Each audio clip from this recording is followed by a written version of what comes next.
여러분 혹시 고양이도 인지부조화를 겪을 수 있다는 사실 들어보셨나요? 오늘은 인간 심리학의 흥미로운 개념인 인지부조화를 고양이의 행동에 적용해보고 우리가 무심코 고양이한테 스트레스를 줄 수 있는 여러 상황에 대해서 이야기를 나눠보도록 하겠습니다.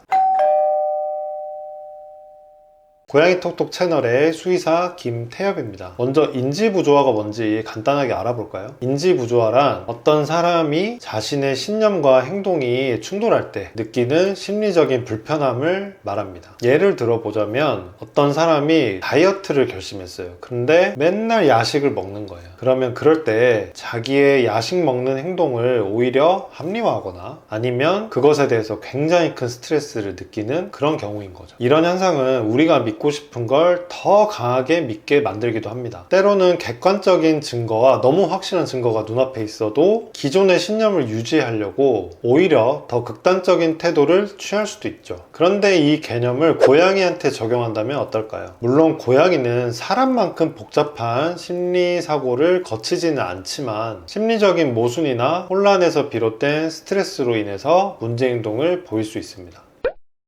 고양이가 인지부조화를 겪을 수 있는 몇 가지 상황에 대해서 말씀드려 보겠습니다. 첫 번째, 환경의 갑작스러운 변화. 고양이는 예측 가능하고 안정적인 환경을 좋아하는 동물입니다. 그런데 보호자가 갑자기 가구 배치를 바꾸거나 자신이 사용해도 되는 물건과 사용하면 안 되는 물건이 혼란스러울 때, 예를 들면 긁어도 되는 자신의 스크래처와 긁으면 안 되는 가구가 헷갈릴 때, 이럴 때 고양이는 큰 스트레스를 느낄 수 있습니다. 그렇게 해서 결과적으로 고양이가 부적절한 스크래칭 같은 문제 행동을 보이게 되는 거죠. 두 번째, 보호자의 일관성 없는 반응. 어떤 보호자는 고양이가 어떤 물건을 물고 오면 귀엽다고 칭찬을 했다가 또 어떤 때는 크게 혼냈다가 이런 경우들이 있습니다. 이런 일관성 없는 반응과 처벌은 고양이한테 큰 혼란을 주고 보호자가 원하는 행동을 점점 더 하기 어렵게 만듭니다. 세 번째, 불규칙한 보상. 간식을 아무 때나 남발하거나 어떤 행동에 보상을 줬다가 안 줬다가, 그리고 평소에 혼났던 행동인데 보상을 받는다거나, 이러면 고양이도 굉장히 심리적으로 불편할 수 있습니다. 이 행동이 좋은 거야 나쁜 거야? 어떻게 하면 간식을 준다는 거야? 이런 혼란이 고양이의 스트레스를 키우는 겁니다. 네 번째, 기대와 다른 결과. 비슷한 맥락일 수 있는데요. 고양이가 특정 행동을 하면 좋은 결과가 온다는 그런 믿음을 갖고 있는 상태일 때 실제로 그런 것들이 돌아오지 않을 때 어떻게 될까요? 예를 들어서 고양이가 보호자님을 보고 엄청 울면 간식을 받았었는데 어느 순간 울 때마다 보상이 돌아오지 않는다고 했을 때 고양이들은 그 행동을 당장 멈추지 않는 경우도 있습니다. 사실 그 행동이 오래되지 않았고 그렇게 심하지 않을 때는 우리가 일관성 있게 반응하지 않는 것만으로 그 우는 행동이 해결되는 경우도 있기 때문에 저도 솔루션으로 제시를 하고 있는데요. 근데 우리가 그 잘못된 행동에 보상을 해온 시간이 길고 보상으로 사용했던 것이 기호성이 강할수록 고양이가 그 행동을 멈추는 것이 굉장히 오래 걸릴 수 있습니다. 고양이도 기존의 믿음을, 기존에 믿고 있던 것을 바꾸기가 어렵기 때문입니다.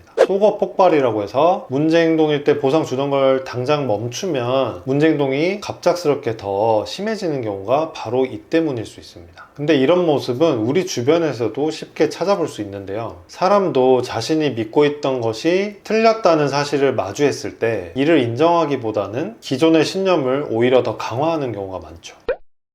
그렇다면 보호자로서 우리가 고양이의 이런 심리적인 갈등을 줄여줄 수 있는 방법은 어떤 것이 있을까요? 첫 번째, 일관된 규칙과 반응. 고양이는 규칙적인 생활과 일관성 있는 반응을 좋아합니다. 그래서 어떤 긍정적인 행동을 유도할 때도 일관성 있게 꾸준히 바로바로 보상을 제공함으로써 그 행동이 옳다는 것을 알려줄 필요가 있습니다. 그리고 고양이의 하루의 루틴이 고양이가 예측할 수 있도록 특정한 시간, 특정한 방식으로 반복되면 좋습니다. 두 번째, 안정적인 환경. 갑작스러운 환경 변화는 고양이한테 큰 스트레스를 줄 수 있다고 말씀드렸잖아요. 그래서 새 가구를 들일 때나 가구 배치를 바꿀 때는 고양이가 적응할 시간을 조금 주시면서 천천히 바꾸시는 것이 좋습니다. 세 번째, 보상 남발하지 않기. 고양이가 좋아하는 게 있을 때 아무 때나 고양이가 요구할 때, 그리고 심지어 요구하지 않았을 때도 우리가 좋다는 이유로 남발하지 않는 겁니다. 그게 오히려 고양이의 정신건강에 이롭습니다. 고양이가 혼란스러워질 수 있기 때문입니다. 그래서 가급적이면 규칙적인 루틴 후에 보상을 주는 것을 생활화하시면 좋겠습니다.